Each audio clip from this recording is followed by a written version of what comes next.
ክርስቲያን መመለስ ያለበት 5 መጽሐፍ ቅዱሳዊ ጥያቄዎች። ከሰው ዘር የመጀመሪያው ሞትን ያየ ማን ነው? ሀ አዳም፣ ለ ቃየል፣ ሐመሮሃ አቤል፣ መ ሔዋን።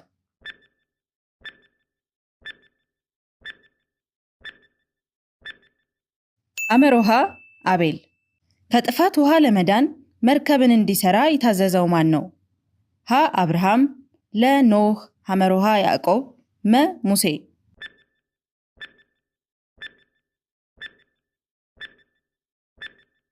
ለ ኖህ። ስለ ስነ ፍጥረት የሚናገረው የመጽሐፍ ቅዱስ ክፍል የትኛው ነው? ሀ መጽሐፈ ኩፋሌ፣ ለ መጽሐፈ ሄኖክ፣ ሐመሮሃ ኦሪት ዘጸአት፣ መ ኦሪት ዘፍጥረት።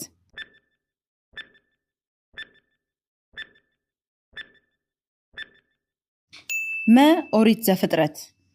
ጌታችን ኢየሱስ ክርስቶስ የተወለደባት ከተማ ማን ትባላለች? ሀ ቤተልሔም፣ ለ ናዝሬት፣ ሐመሮሃ ደማስቆ፣ መ ገሊላ።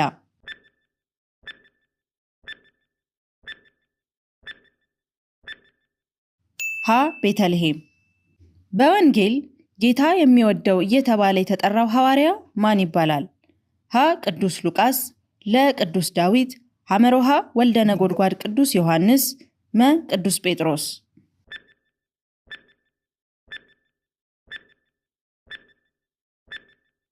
ሐመሮሃ ወልደ ነጎድጓድ ቅዱስ ዮሐንስ። ስንት ጥያቄ እንደመለሱ በኮሜንት መስጫው ስር ያስቀምጡልን። ለጓደኛዎ ሼር ማድረግ እንዳይረሱ።